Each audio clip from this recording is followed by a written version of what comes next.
Porfirio Díaz es recordado como un dictador que gobernó más de 30 años México, pero poco se habla de su impecable carrera militar, participando en las principales batallas que marcaron al país en el siglo XIX.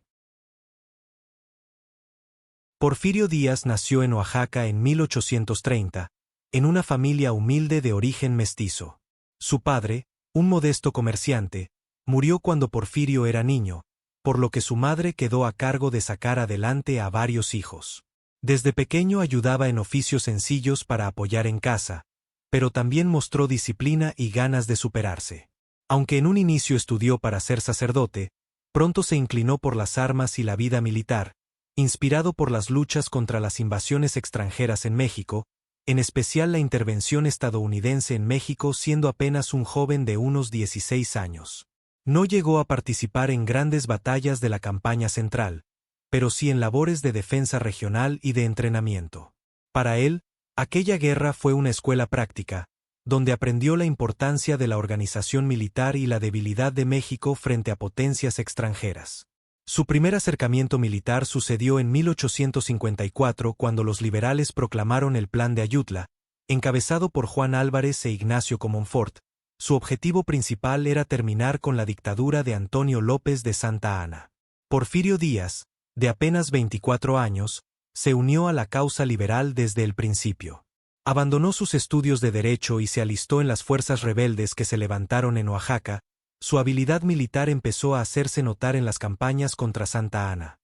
Mostró disciplina, liderazgo y un gran conocimiento del terreno.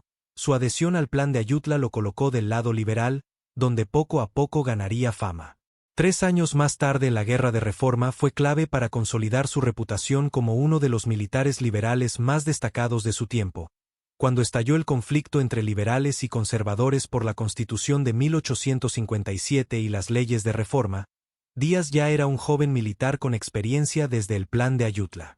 Se alineó de inmediato con los liberales, liderados por Benito Juárez, a quienes consideraba defensor de la modernización de México. Durante la guerra, Díaz se distinguió en varias batallas en el sur del país, sobre todo en Oaxaca, donde organizó y comandó tropas con gran disciplina.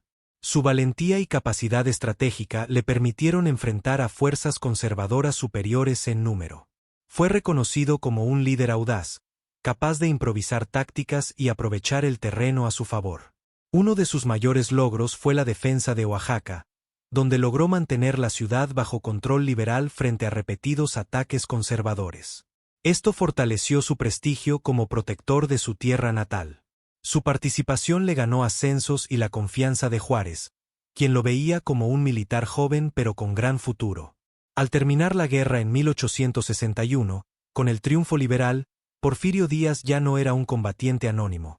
Se había convertido en un héroe regional y en un general de prestigio, con lazos políticos y militares que le abrirían paso a un papel aún más relevante durante la intervención francesa. La participación de Porfirio Díaz en la Segunda Intervención Francesa fue el punto donde pasó de ser un militar regional a un héroe nacional. Cuando Francia invadió México con el pretexto de reclamar deudas, Díaz, fiel al gobierno liberal de Benito Juárez, organizó la defensa en Oaxaca y se convirtió en uno de los generales más destacados de la resistencia. La participación de Díaz en la batalla del 5 de mayo de 1862, en Puebla, fue clave aunque muchas veces queda opacada por el protagonismo del general Ignacio Zaragoza. En esa batalla, Díaz tenía el grado de coronel y estaba al mando de la Brigada de la Reserva, formada principalmente por soldados de Oaxaca. Su papel fue fundamental en la parte más dura del combate. Cuando el ejército francés intentó flanquear al lado izquierdo mexicano, Zaragoza ordenó a Díaz cargar contra los invasores. Díaz dirigió con firmeza a su tropa, conteniendo a los franceses y obligándolos a replegarse en varias ocasiones. Su disciplina y valentía aseguraron que el ejército mexicano mantuviera la línea en momentos críticos. Gracias a estas acciones, los mexicanos lograron resistir hasta que la artillería y la caballería francesa se desgastaron, forzando la retirada del ejército invasor. Otra gran hazaña fue la defensa de Oaxaca. Fue uno de los episodios más importantes en la carrera militar de Porfirio Díaz durante la intervención francesa. Para ese momento, Díaz ya había alcanzado el rango de general y era gobernador militar de Oaxaca, su tierra natal. Su misión era defender la ciudad contra las fuerzas francesas y conservadoras, que buscaban consolidar el imperio de Maximiliano. Díaz organizó con gran disciplina la defensa de la ciudad, levantando trincheras, bastiones y sistemas de resistencia alrededor de Oaxaca. Con tropas en su mayoría mal armadas y campesinos, resistió durante varios meses el sitio impuesto por el general francés Charles Latrille, conde de Lorenzés. A pesar de su valor, la ciudad fue tomada en febrero de 1865, tras un asedio brutal y hambre generalizada. Díaz fue capturado, aunque logró escapar poco tiempo después. Tras escapar de prisión, Díaz volvió a unirse a la lucha. Lideró guerrillas y campañas exitosas contra el imperio de Maximiliano, demostrando ingenio militar y gran capacidad para mantener la moral de sus tropas.